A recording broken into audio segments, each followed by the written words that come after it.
Hey guys, it's Steve Alexander, Dr. A, here with, as you know, Kirien from RotoWire.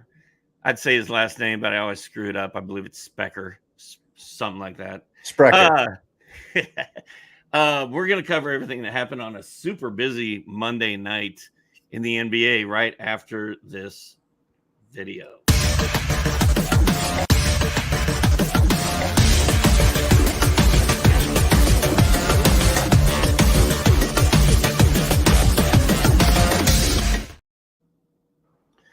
I don't even think I introduced what we're doing. This is the RotoWire Fantasy Basketball Podcast. It's an award-winning podcast, Kirien. That's what they tell me. I have not personally received any awards associated with this, but I'm sure my time is coming soon enough. Let's start this episode. It's Tuesday, March 26th, by the way. Let's start this off with me because it's my show and that's what I want to do. I'm in this 30-team finals against Dan Bespriest. It's a 3-week long fight to the death. And we are going to battle it out. And Monday got kicked off with me deciding that I was checking out of Hoops Land and I was going to spend the evening just hanging out with my wife. And then Wemby got scratched early and then Cam Thomas got scratched late with a back injury. My lineup is unbeatable, I think, if everybody plays. It's De'Aaron Fox, Kobe White, Peyton Pritchard, Cam Thomas, Austin Reeves, Zach Collins, Wemby, and Rashawn Holmes, who carried me to a big victory over my boss at ESPN last week, Joe Kaiser. Kaiser's telling me I needed to name dogs and children after Rashawn Holmes. He might be right. He was great again last night, but how are we supposed to keep our sanity, Kirien, when Wemby and Cam Thomas miss game one of your 4-game week? It's just brutal luck, and it's just the nature of the beast that is fantasy basketball, especially at this time of the season. I know some of the leagues that we run at RotoWire, we try to push up the postseason a couple weeks earlier to avoid this silly season, but it's just brutal luck. I have one of my a story of my own from last night. Jamal Murray, and my pivot was Jaden Ivey. Jamal Murray was questionable, was kind of looking like he wasn't going to play, but I still wanted to keep him in my lineup just in case he was. You got a sweet 2 of 14, right? Yeah. And Murray got ruled out at 6:31. Or that's when I saw the news, and Ivey's game started at 6:30, so I cannot insert Ivey into my starting lineup. Who knows if it'll pay off? Ivey only scored like 7 points. So you escaped having Ivey in your lineup? Yes. Well, yeah, but I'm only going to get 3 games out of Jamal Murray now. So, and it's basically player for player at this point, and I think DJ Trainer, one of our guys over at RotoWire, has the lead on me now. But I don't know that you wanted that Jaden Ivey 2 for 14 in there anyway. With Cade Cunningham out, it was looking a lot juicier at the moment. You know, like Cunningham out, Murray might miss more than one game too. The ankle thing it might not just be like a rest thing. So if Murray misses the second game, then I'm definitely toast. By the way, we just were emailing with DJ Trainer right before we came on the air. He is a great guy.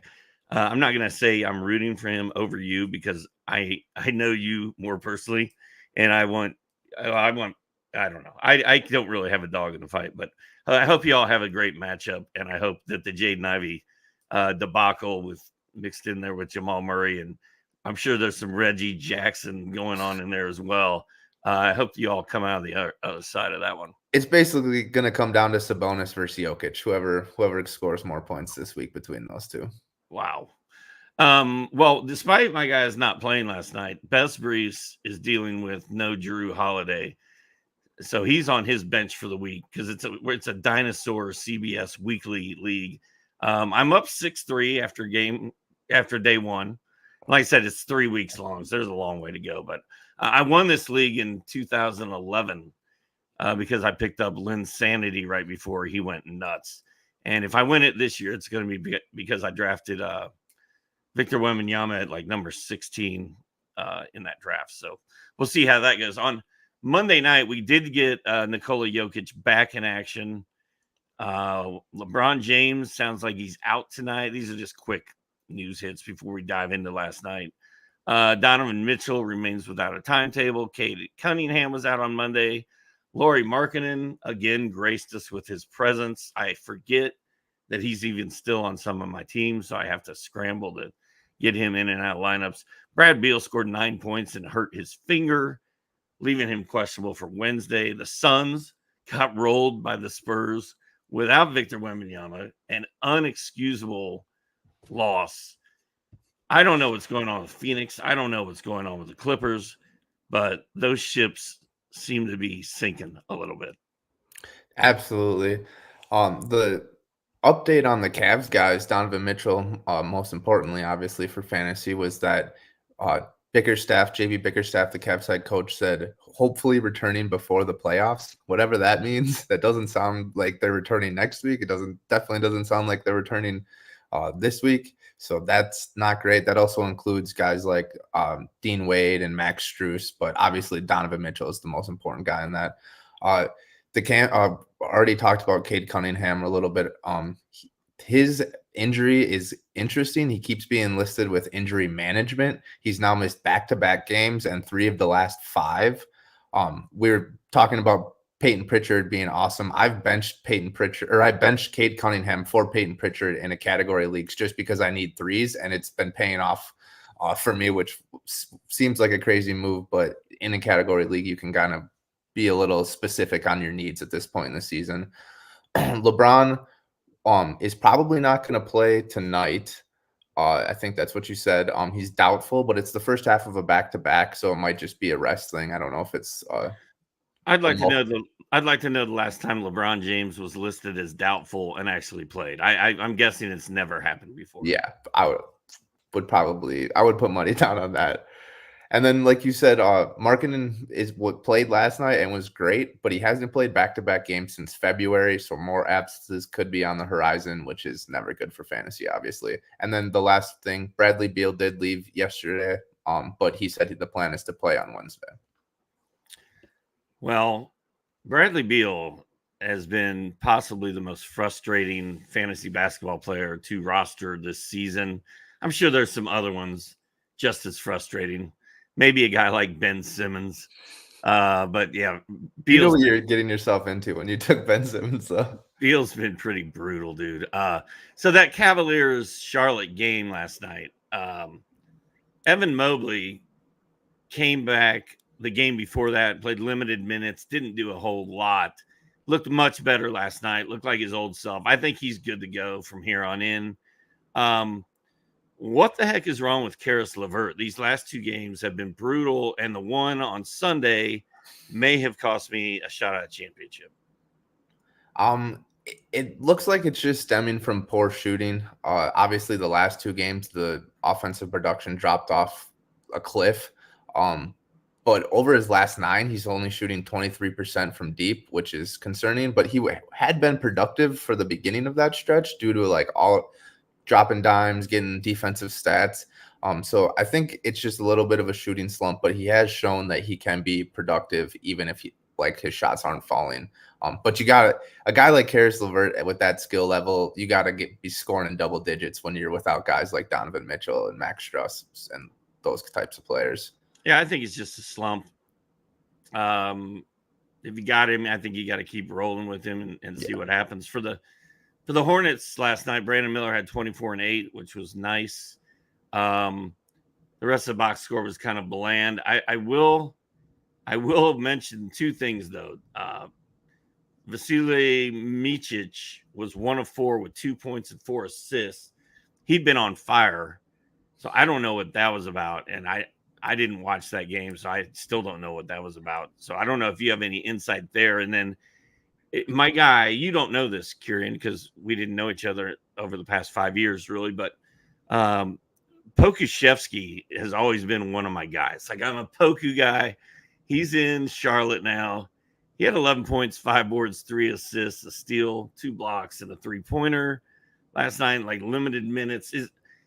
Is Charlotte getting ready to spring silly season Poku on us for the last week of March and the first week of April? I don't see why not.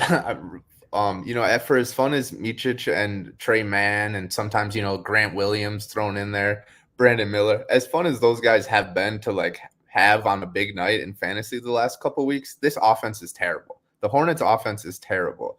They have scored under 100 points in 5 straight, and they have the lowest offensive rating since the All-Star break. So I don't see why Poku shouldn't get a chance to play extended minutes.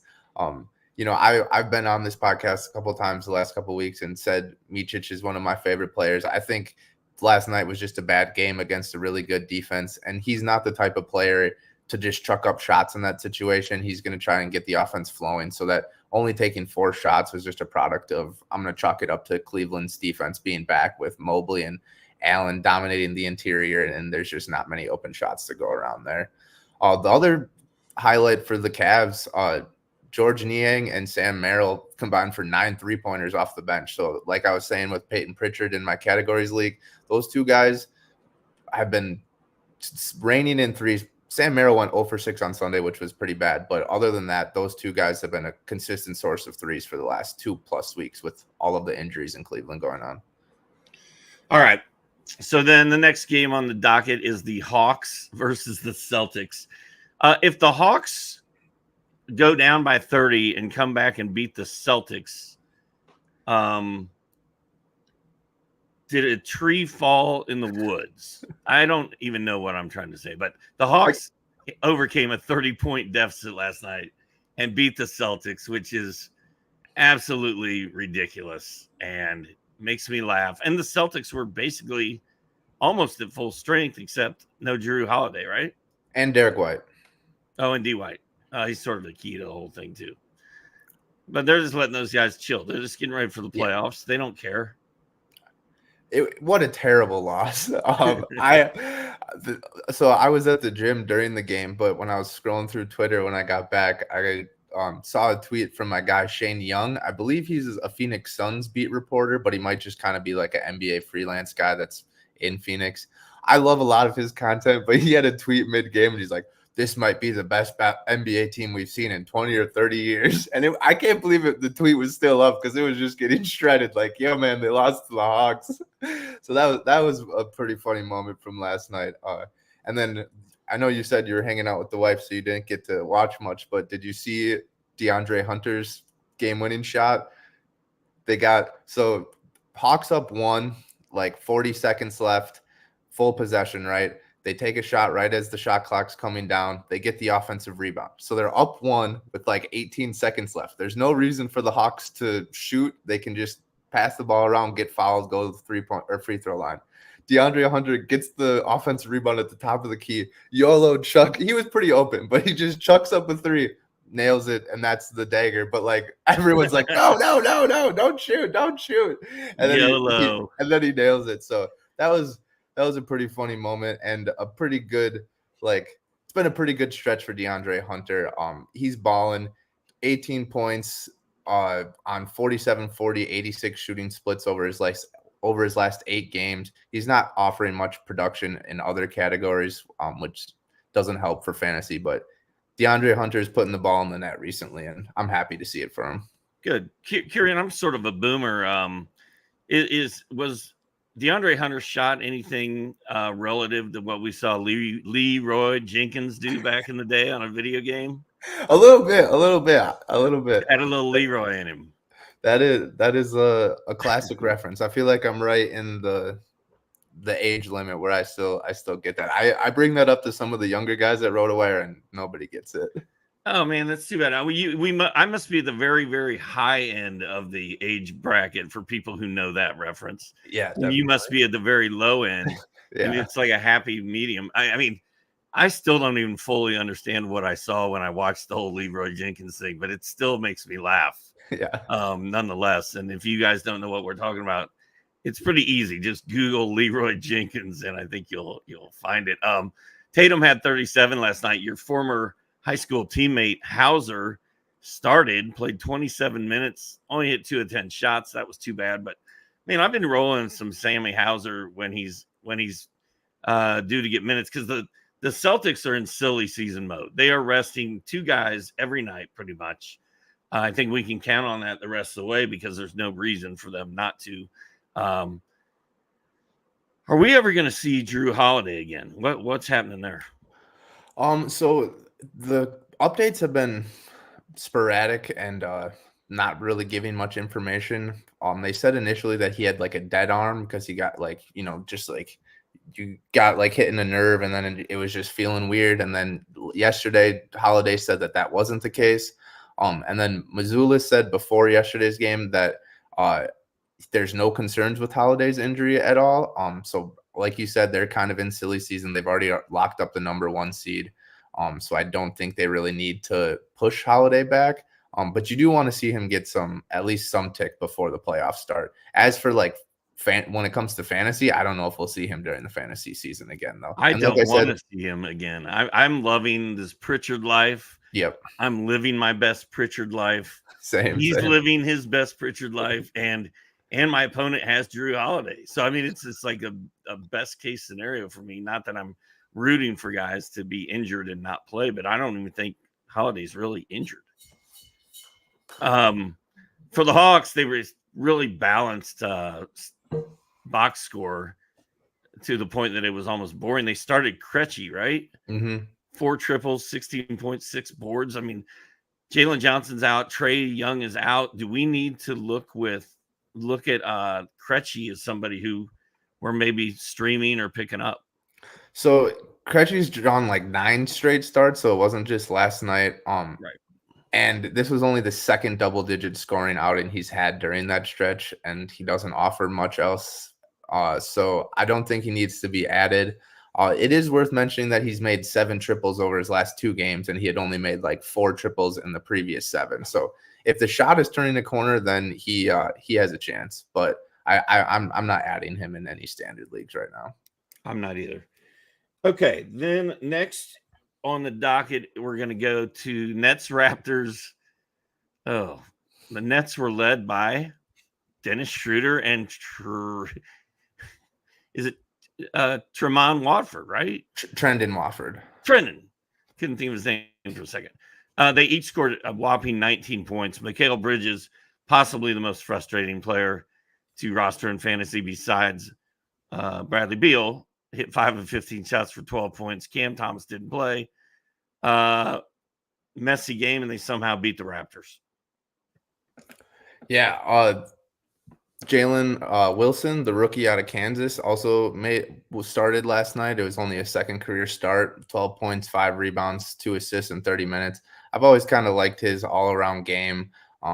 Watching him in Kansas, watching Jalen Wilson in Kansas during those runs to the Final Four was pretty awesome. I know there are a lot of guys who are high on him to like transition into the NBA. Well, I haven't really like seen it where like the star potential. I think it could be a solid like 8th guy in a rotation, 7th guy in a rotation. So it's nice to see him getting minutes, but there's just not much here for either team really. And like you said, Mikal Bridges has been really disappointing. He's like money-wise, he's probably definitely the highest paid player that played in that game, and he's the most talented player that played in that game. So to not dominate that game is pretty disappointing in my eyes. Flipping over to the Raptors for a second, I keep going with Grady Dick on Mondays because he usually has big Mondays, but he did not have a big Monday last night.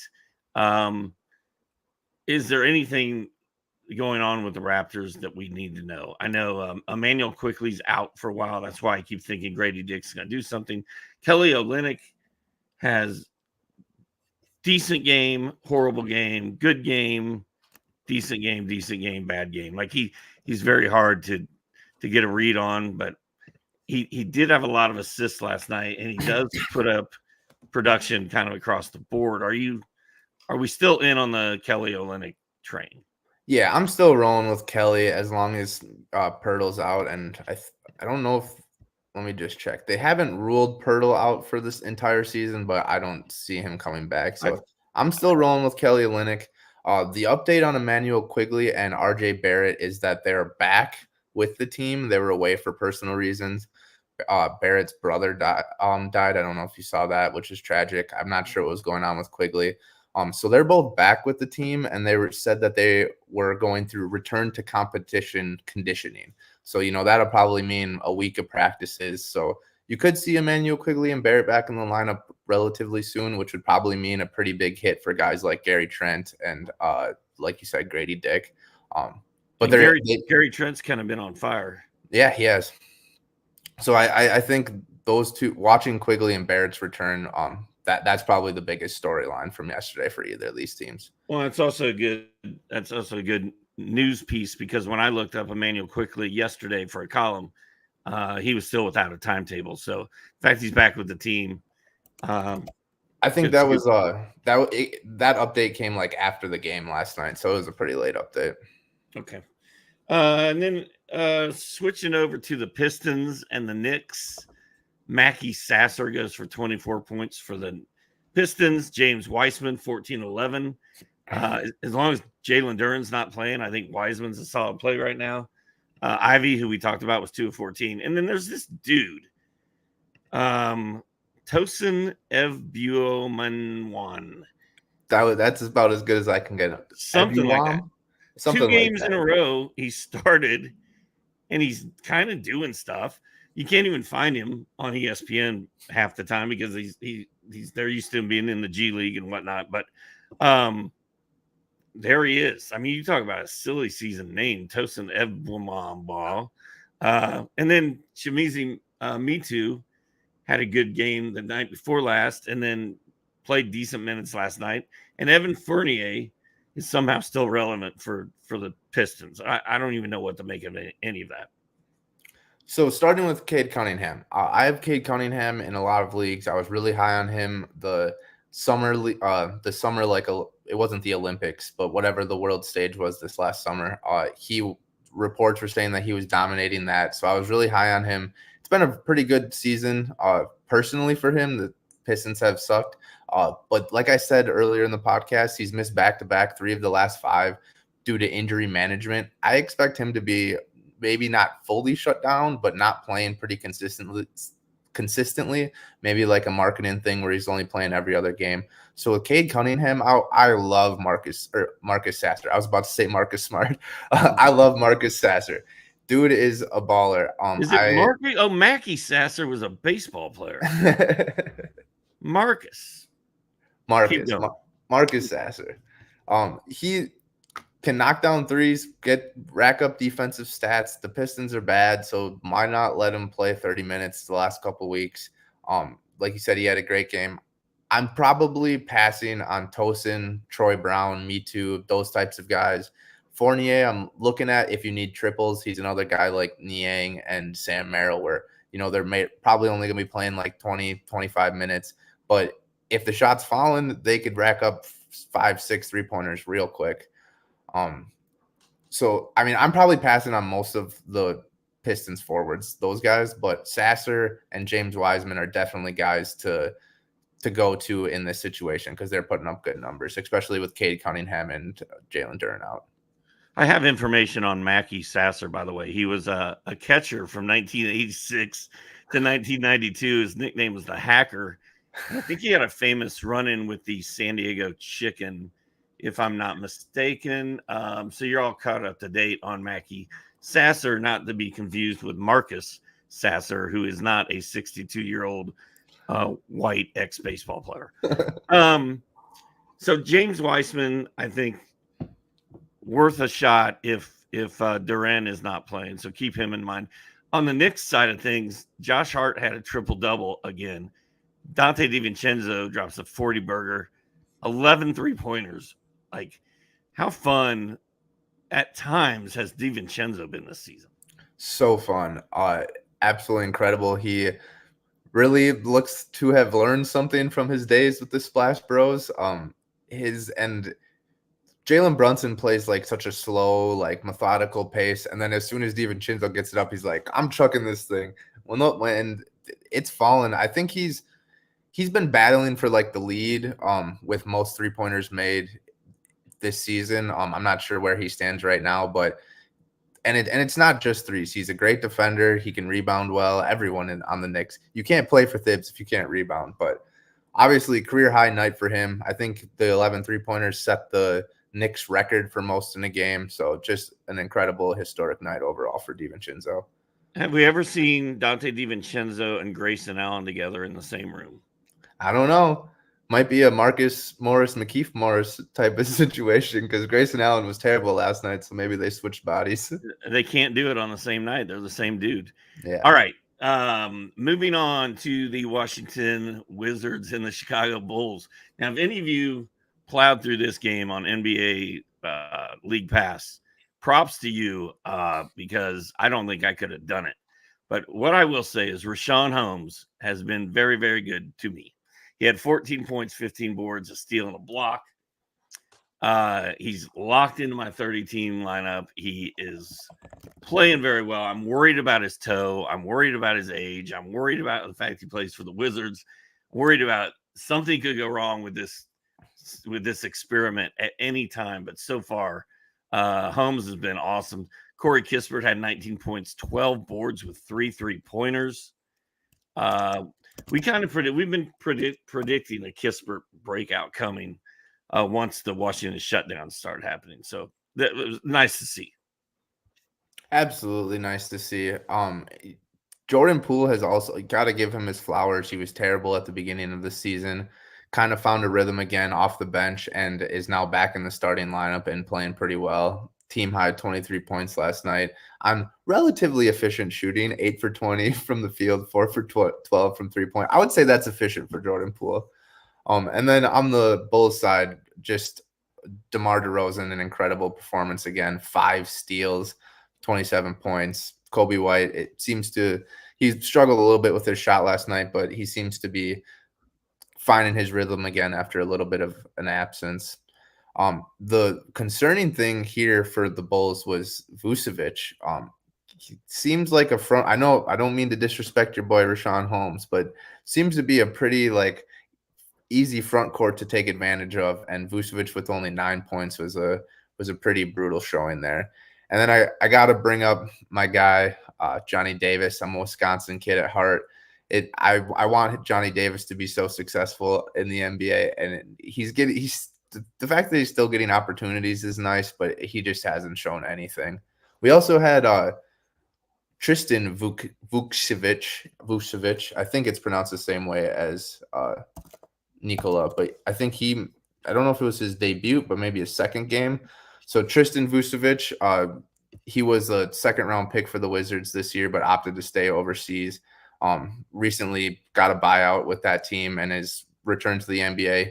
Played 9 minutes last night, scored 6 points, and grabbed 3 rebounds. So that's just a noteworthy little debut there for him. Well, also going back to Vooch, I think Nikola Vucevic was on Joe Kaiser's 30 team against me last week when Rashawn Holmes just ran the glass and I killed him in boards. And Vooch, he had a 14.2 rebound game on Saturday.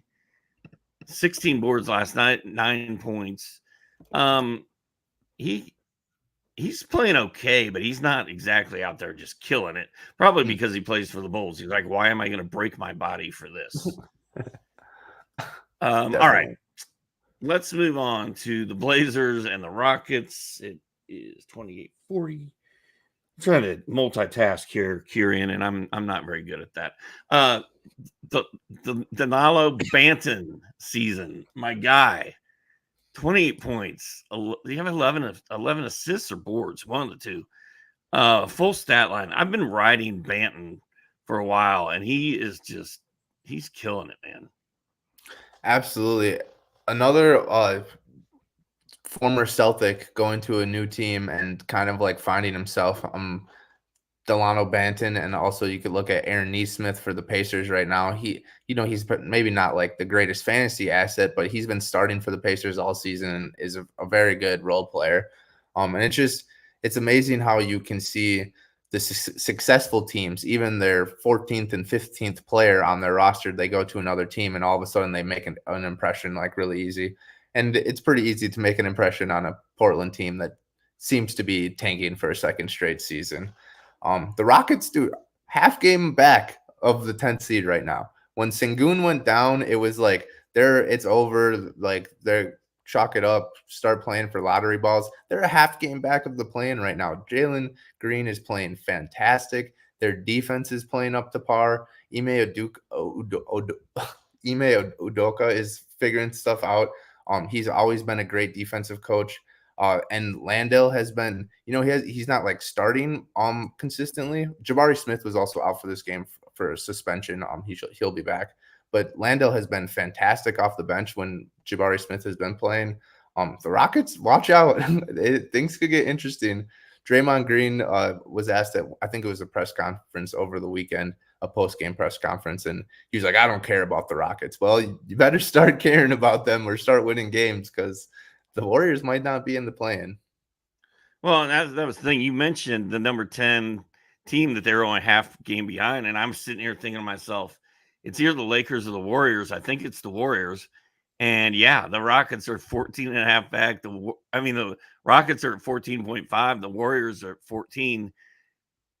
Houston's coming, man. And I'll tell you what, I think a lot of that is spurred on by Jalen Green, because Jalen Green, the first half of the season, was not the Jalen Green we're seeing right now. Like, he is a straight up baller right now. And Landale had 17 and 9 last night.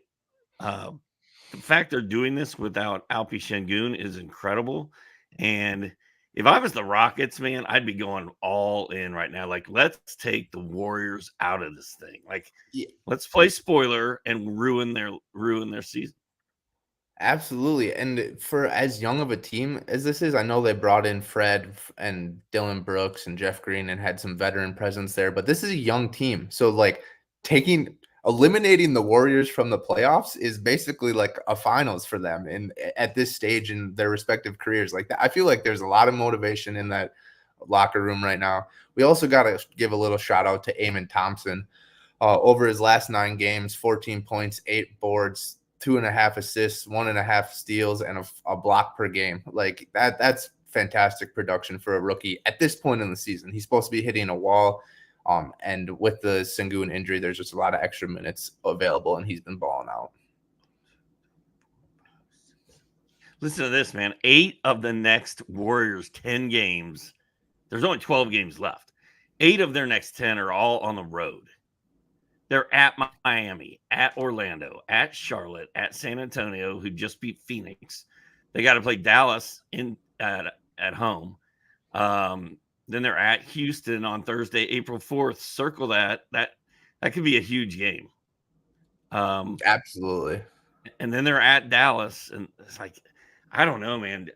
Golden State's in some trouble. Like, Draymond better stop. He better stop talking. That's absolutely. It's not good. Anything else in that game? No, I think we covered that one. Let's move on to 3. Suns and Spurs. No Wemby, no problem. Grant Booker go off. Grayson Allen disappears. Brad Beal disappears. What an inexcusable loss for the Suns. Another inexcusable loss for the Suns. They are by far the worst fourth quarter team this year. They played, the fourth quarter was pretty even, but once again, they just like couldn't find that shot in the clutch. And you have guys, I know Beal was out at this point, but you have guys like Booker and Durant, and you should be winning the clutch time. I keep saying this. They should be winning clutch time, and yet they're like the worst clutch time team. Another instance, Durant had a good look late in the game, and it just didn't fall. What a terrible loss, especially without Wemby. Nurkic also left this game early. So Nurkic and Nurkic and Bradley Beal left this game early. So those are guys to look out for. Beal said in the post-game press conference, my plan is to play Wednesday. There has been no update on Nurkic, but Nurkic has been epitome of consistency. He has missed only 2, 3, 4 games this season, so I wouldn't expect a major absence from him, but an ankle injury is always concerning for a big guy like that.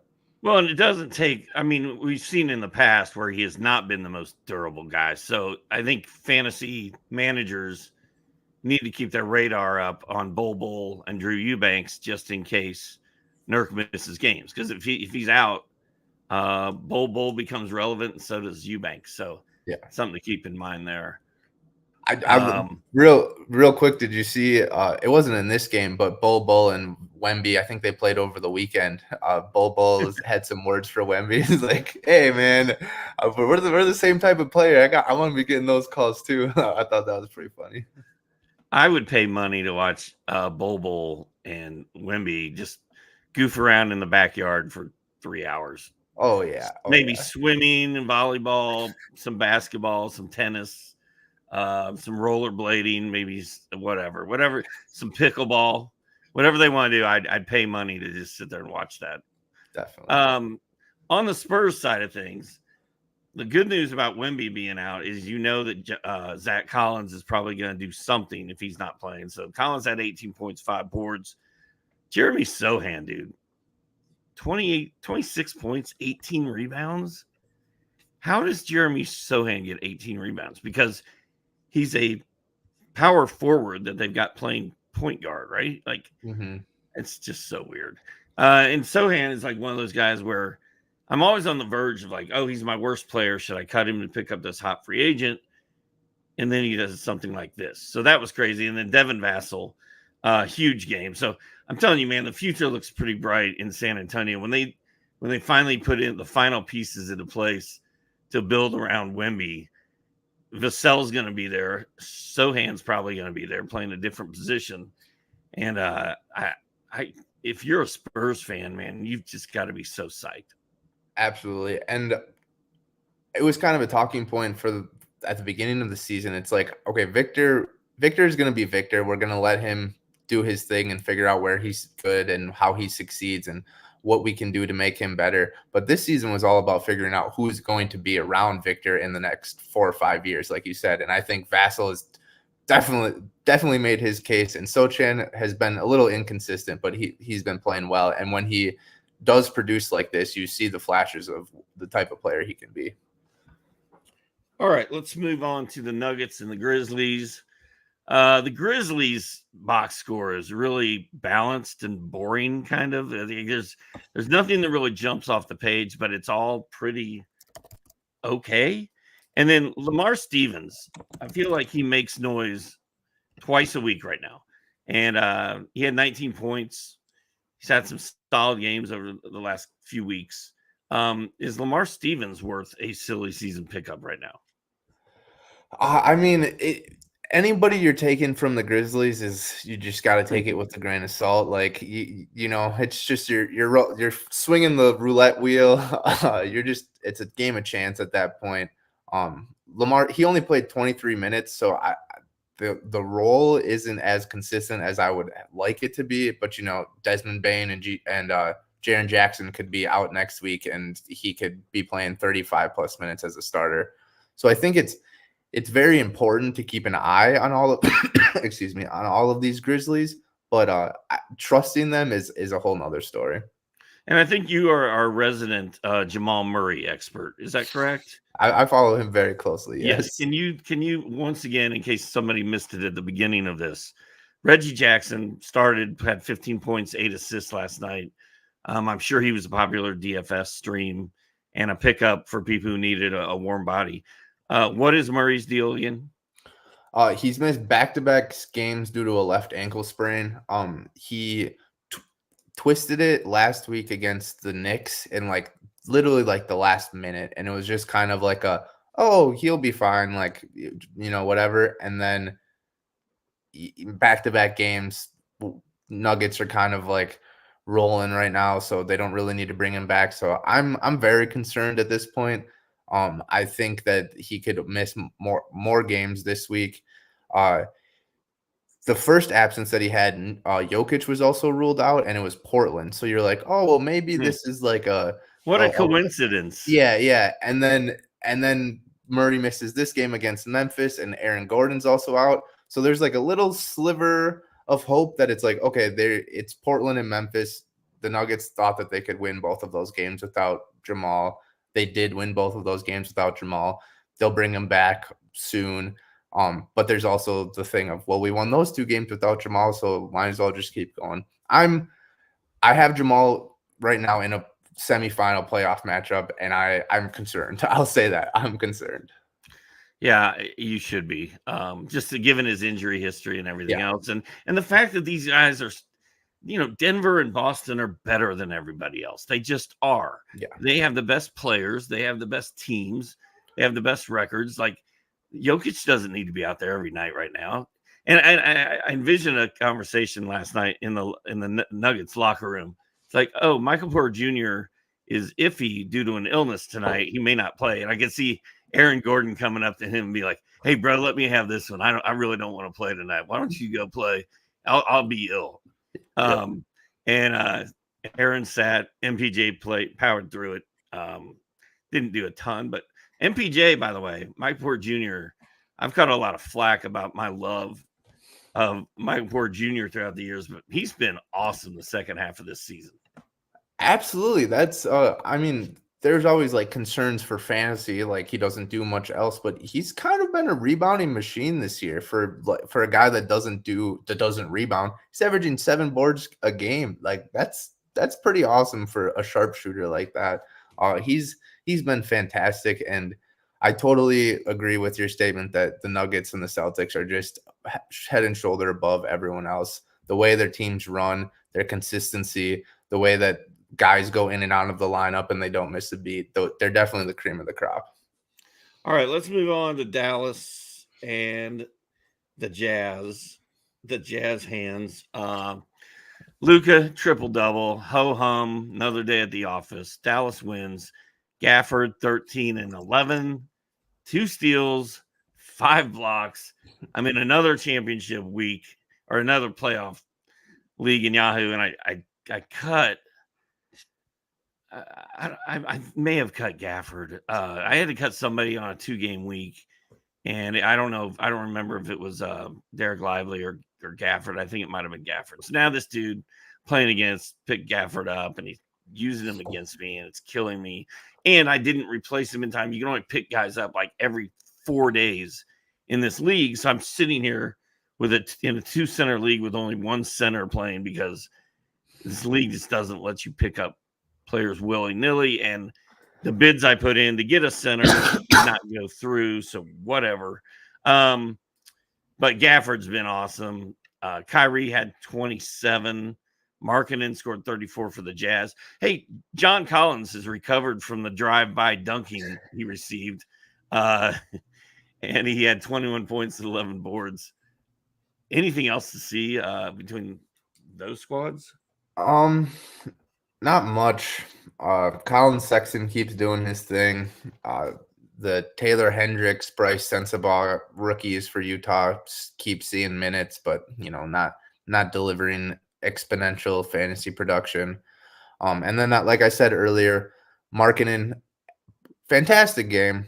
Still concerned about him in fantasy. Hasn't played back-to-back games since February.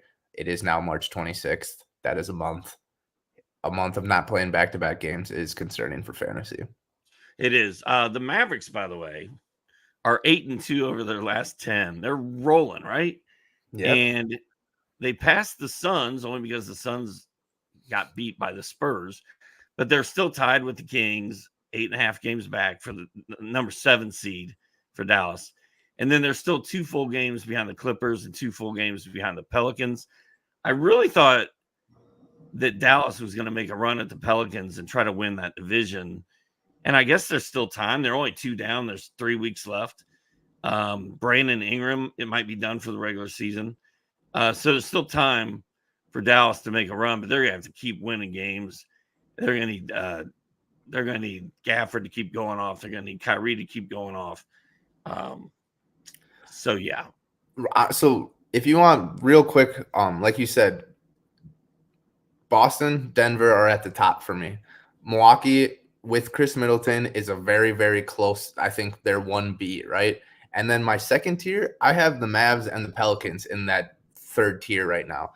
Ahead of the Suns, ahead of the Lakers, ahead of the Warriors, ahead of the Kings. Timberwolves have a lot of injuries right now. The Thunder, I still feel like they're like 1 starting guy short. I love Shea, I love Chet, I love Jalen Williams. So, yeah, I mean, Dallas and the Pelicans are playing fantastic right now, both ends of the ball. And the BI injury is obviously a little bit concerning, but I still think that he'll be fine for the playoffs. So Dallas and Pelicans are right on that contending threshold for me. Okay, let's move on to the 76ers and the Sacramento Kings. Kings win 108-96. Philly is just sort of running around out there trying to keep it together, waiting for Joel Embiid to come back. And this was basically Tyrese Maxey versus De'Aaron Fox with a sideshow of Domantas Sabonis doing incredible stuff. But I have a question. What the hell is Philadelphia doing with Mo Bamba and Paul Reed? And like one night Bamba starts and plays 30 minutes. The next night it's all Reed. Like you cannot rely on any of these big men in Philly to get minutes from night to night. I don't understand what's happening. Me too. I don't understand what's happening either. I feel like it's like a matchup deal. But I don't understand. Like I feel like if it was a matchup thing, we could kind of find the rhythm and see what Nick Nurse is thinking. But it just doesn't make any sense. It just kind of seems to be whatever's going. I do think last night Mo Bamba may have probably played closer to 20 minutes. I think he was in a little bit of foul trouble in the first half, maybe. He finished with 4 fouls. I want to say it was foul trouble in the first half, and he just didn't really get much run in the second half. But I don't know. Maxey, we're all holding out hope that Embiid will come back, but we knew it was going to be a struggle without him. Let's talk about Sabonis for a second, just because what he's doing is incredible. He had another triple-double. It's 25 on the season. The only other NBA players to ever have 25 triple-doubles in a season are Jokic, Westbrook, Wilt Chamberlain, and Oscar Robertson. He also set a record with his 54th straight double-double, breaking Kevin Love's record. Sabonis is a beast, and the crazy thing about it is, like when we're talking about first-round players to draft next year in fantasy, he's not even in the top 2 centers at this point. And he's so good. Because next year I'm going Wemby all day. And then if I don't get Wemby, I'm going Jokic. If I don't get Jokic, I think Sabonis is probably the guy I'm looking at because I don't trust Joel Embiid. I never have. I probably never will. But there's other solid centers out there as well. So, I mean, it's just weird to see a guy doing what he does and doing all these doubles and triple doubles. By the way, he's not going to break the NBA record for the most straight double doubles. That supposedly is held by Wilt Chamberlain at 227. Well, they're like, oh, it's before the stat era, before we actually wrote things down and recorded them somewhere. You know, Wilt Chamberlain, only evidence of his 100-point game is him holding a picture that says 100 on it that some dude wrote down on a piece of paper with a marker. No, I'm sure it's fully accurate, but 227 straight double doubles. Sabonis is at 54. So, yep, absolutely. Sabonis is a beast, and I just want to remind everyone that he was not an all-star this year. That's all. That's all I got on that. That's crazy, and that might be a reason why he's had a little extra motivation. Why he's wrecking the league right now. Yeah. Hashtag not an all-star. The all-star snub that never ended. It just kept going until the end of the regular season, and then it's going to carry on right through the playoffs as well. The last game of the night. Let's see where we are here. 48-50. The last game of the night was the Indiana Pacers at the Los Angeles Clippers. It's a must-win game for the Clippers. Basically at full strength, right? Westbrook's back. PG and Kawhi are out there. And Pascal Siakam drops 31 on them, and they lose. I don't really get what's happening with the Clippers, but they certainly looked a lot better like 2 months ago than they look right now. Yeah, absolutely. After the All-Star break, there was a lot of people that were clamoring for them to be the favorites to make it to the finals out of the Western Conference. I feel like people have been saying that there's been moments in the seasons where people have been saying that since PG came to the Clippers, and then all of a sudden just all comes collapsing down. I did catch a little bit of this game last night, and it was pretty close throughout. And then in the fourth quarter, the Clippers went with a lineup that just didn't have many shooters in it. I think PG and Kawhi were off the floor at the same time, and it was like Russ and Zubac and another non-shooter. I can't remember who it was. And then Indiana just went on like this quick 11-0 run, and then all of a sudden it was like, oh, it's a double-digit game, and they're not going to come back. So I'm not fully ready to jump ship on the Clippers. I do think the like title contender talk was a little premature. When they're at their best, they're capable, but they got to find that rhythm again. And Westbrook was great off the bench, and he provides that energy. So hopefully that'll ignite a little bit of a pre-postseason run for them. Yeah, but they had everybody out there last night. Paul George, Kawhi Leonard, James Harden, Terrence Mann, Zubac, and Westbrook. And then Norm Powell, who missed a little bit of time not that long ago. He was great with 22 points off the bench. And the Pacers still just sort of ran circles around these guys. Now, talk to me about this. Like, how is Ty Halliburton thought of and looked at as basically the best point guard in the league, or one of them? Had 21 points, 9 assists.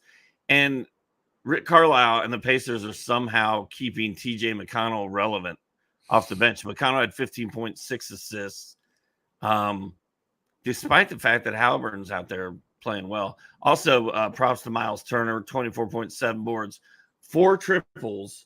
My son needed that 4th triple on Sunday to win his fantasy game and advance to the next level. And he came up 1 steal and 1 3-pointer short. But dang, Miles Turner almost got him there. But man, the Pacers 41-32 on the season.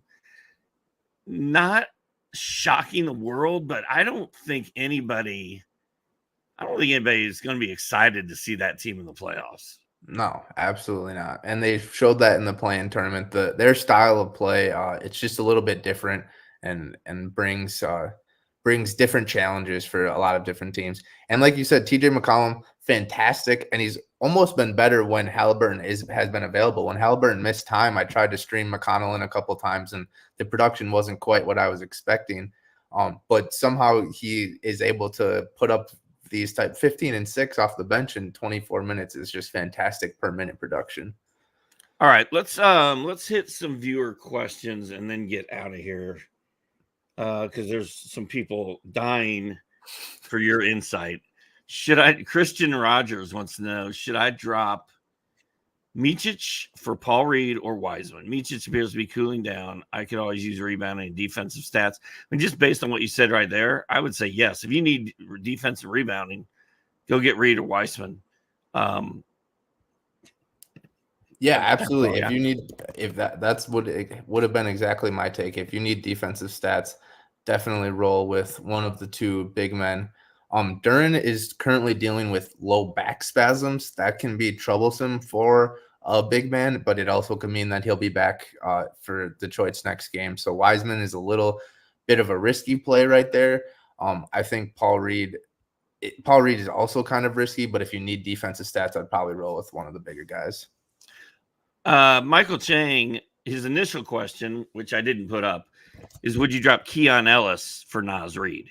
And then he came back and said, or Richaun Holmes, who has more upside, Naz or Holmes. Now, first of all, yes, I would drop Keon Ellis for either one of those guys. I think I trust Naz more than Holmes.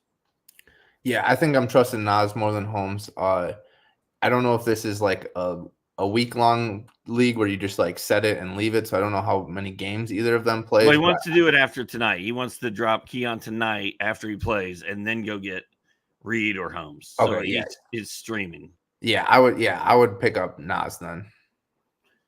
I would too, but I would also look at the schedule and see what the games played situation looks like coming up and going forward. But I'm leaning Naz Reid. Matt wants to know, what's up, guys? Who you like best for head-to-head points league? Alvarado, Najee Marshall, or Malik Beasley? Whew, that's tough. I've been a big Beasley guy just because he rains threes. Marshall with Brandon Ingram has been solid, I want to say. Well, Alvarado has also kind of been flipped into season mode because I think they're playing CJ maybe more shooting guard and letting Alvarado run the point while BI's out. They play tonight against the Thunder. I'd keep a close eye on that game because if Alvarado has another 20 to 25 minute game, I think that might be who I'm leaning towards out of those three. Yeah, they're both of their roles seem to be pretty well, Marshall seems to be a little more consistent, playing between 18 and 24 minutes in each of the last 5 games. While Alvarado has played 30 plus minutes twice, and then he's also played like 20 minutes twice. So I'm probably rolling with Alvarado right here just because he's going to be on the court more often. Okay, Daniel F is freaking out and he needs this information right now. So I'm sorry. What?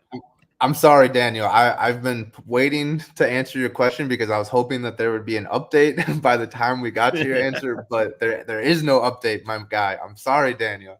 I feel like this is one of my children, and they like my son's car got hit in a parking lot the other day, and he's like, "Dad, I need you right now, Dad," and he's just blowing up my phone over and over again. So Daniel comes back after. Do we think Trey Sexton Davis plays? He's like,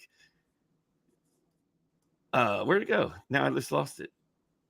It's up there. And then we get the story. My opponent has 6. I only have 3. I'm up 10. I would drop Cam Thomas for Trace today, which is crazy. And then he comes back again. He's like, "Is TJD playing? I need help." So we don't know. We haven't got the update. He's still questionable. I would say he hasn't. I think he's gonna play. Yeah, he hasn't missed a game since mid-February. So like he's a young guy. He heals well. I would want to. My advice would say that he's probably more likely to play than not, but I would say like 50, 60, 55, 60%. And it's also funny that you say it's like your kids, because I think it's like my parents when my parents send me 7 messages in a row. Did you what about the car? Did you take your car in? Did you get your tires checked? Blah, blah, blah. And I'm at work or something and I don't see the messages. So then when I see the messages, I call them back and then they don't respond to me. Like, where were you? You were just going off. Well, I just looked at the rest of the feed and TJ I'm gonna call him TJD for now. Daniel, your new nickname is TJD because the hits just kept on coming and it's so great. Like this guy is so desperate for an answer. Kirien, this reminds me of 1994. The Phoenix Suns were playing and Kevin Johnson was my point guard in my fantasy league in the Indianapolis Star newspaper, which is how we used to do fantasy leagues. And I was like, this guy, I'm like, can someone tell me, is Kevin Johnson playing tonight? I've heard he's sick. So I called the Phoenix Suns, the Phoenix newspaper, the Arizona Central Republic or whatever it's called. I asked for the sports room. I got it. I got a hold of their beat writer. And I was like, "Hey, can you tell me if Kevin Johnson's going to play tonight?" He's, "Oh, yeah, I just got back from practice. He looked good today. I'm pretty sure he's going to be out there tonight or tomorrow. So I wouldn't worry about it. Yeah, I think he's going to play." So I hang up the phone. I feel like I've really done some extra legwork and really come across some inside scoop. And now I'm going to win this thing. And he did not play the next day. He was diagnosed with chicken pox. And he missed the next 3 weeks of the season, and it was over. So it was a different injury, not the first, or like the initial. The chicken pox came up like the next day before the game. Okay. So the guy the reporter didn't give you wrong information. It was just a totally different thing. That I at first thought he was just gonna be like, screw this guy. I'm gonna give him bad information. No, it's like me telling you, "Hey, I'm gonna be there tonight. I'll be there at 8, and I will be in full uniform and ready to roll." And then you are at the arena at 8 and I'm nowhere to be found. And it's because like I got in a fender bender 3 blocks away from the stadium and now I'm out tonight. That's sort of what it was like. Okay, yeah. DeAndre Ayton. He's good to go, but he's not. So, all right, man. We're at the end of our time. Kirien, this was fun as usual. I think next week, I don't know what we decided. April 2nd, that's going to be Ken Kreitz, and then you're going to be back here on April 9th. And, after talking with our guy DJ today, we may just keep this rolling all the way through the playoffs. Sounds like a plan to me. And do it up. And then Kamla and I'll be here on Thursday. We plan on being here on Thursday. The way after this horrible Kevin Johnson story and DeAndre Ayton's snow mishaps and his lack of caring about being there, Rick and I plan here to be here on Thursday. So we will see y'all then. Kirien, thanks for coming on. And Thanks, Steve. We'll do it again soon. Talk to you later. Bye. Bye, y'all.